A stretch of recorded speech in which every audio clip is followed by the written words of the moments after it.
right, I just think we're getting conned. Okay, that's the theme of this new channel.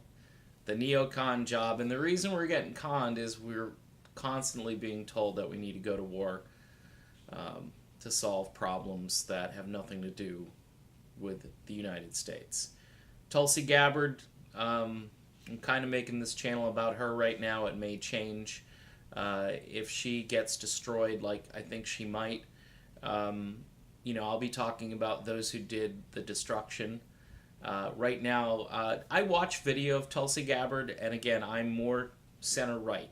Okay, I don't know if I'm for Medicare for all, for instance, and I don't know if I can swallow a lot of the progressive agenda. But here's what I can really digest, and that would be trillions of dollars in savings because we're not running around the globe doing interventionalist regime change wars. I could have an argument with a progressive about things like Medicare for all or some kind of voucher for college or so forth, because we would have a lot of disposable income compared to what we have now.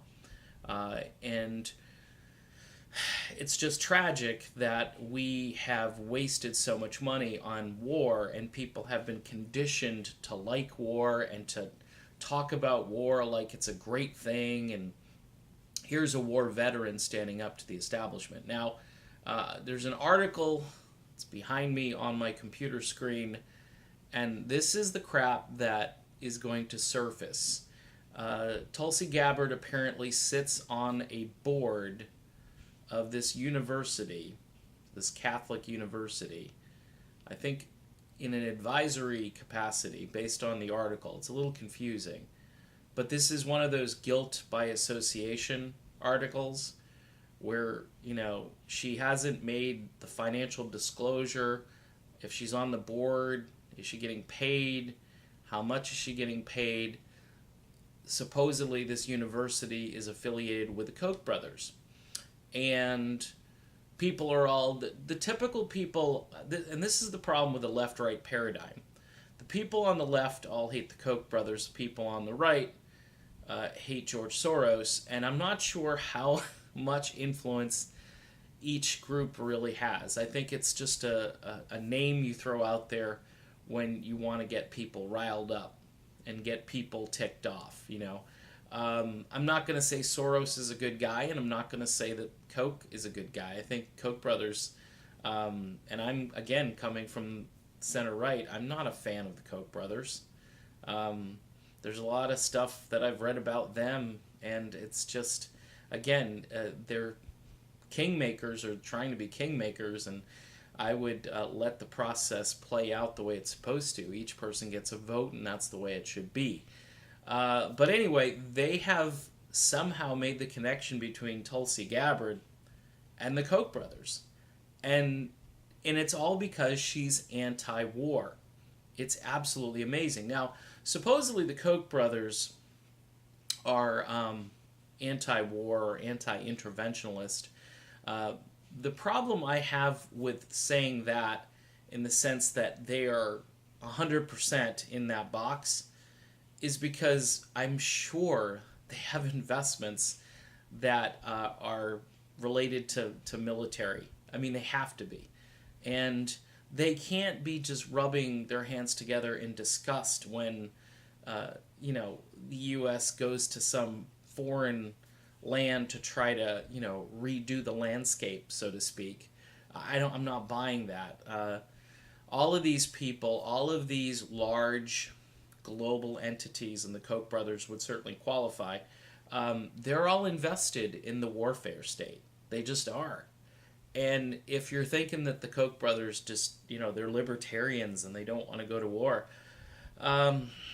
okay, the article is written from the standpoint of being very naive, and also it completely makes it sound like somehow Tulsi Gabbard knew all this and she's trying to keep it from us. Folks, I don't know of any other candidate that I've seen lately, maybe Donald Trump to some degree, but I don't know of any candidate who's going to go under the kind of scrutiny that this articulate woman She's 37 years old, so thank goodness she's old enough. She's eligible to be president. It would be nice to have a president who's not a relic, okay? No offense to Bernie Sanders, no offense to Joe Biden, no offense to any of these people that are going to jump in. Age and wisdom are nice things, but youth and energy is a nice thing too.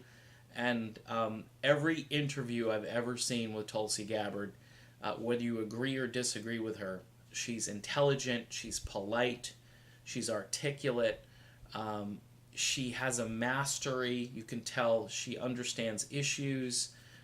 She's got righteous anger. I watched one interview where she was talking about how I think the VA during the Obama administration did something really stupid or said something really stupid, and she basically, her opening statement was, "I'm really pissed off."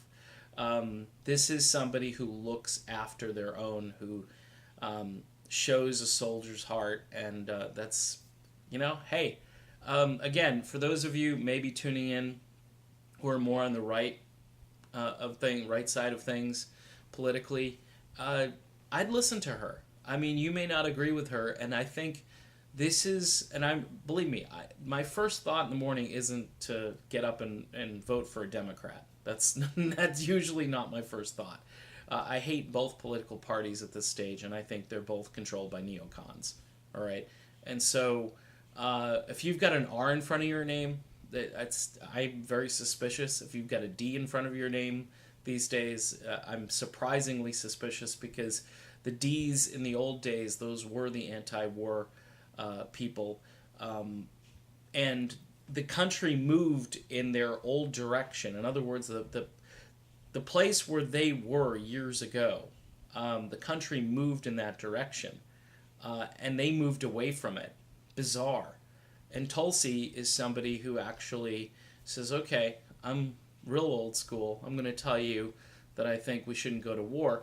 And her logic and her reasoning makes more sense than just, hey, give peace a chance.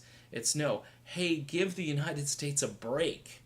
We've been fighting these endless wars for decades now, and we occupy too much military space in countries that aren't even remotely close to where we're at.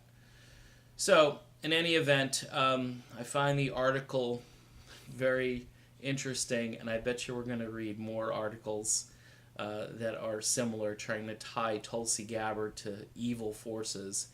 And Democrats and others are just going to be like, oh no, can't vote for her. Koch brothers, it's like an alarm will go off, and that'll be the end of that. But I think this woman can persevere. All right, done. I will be back with more soon. See you then.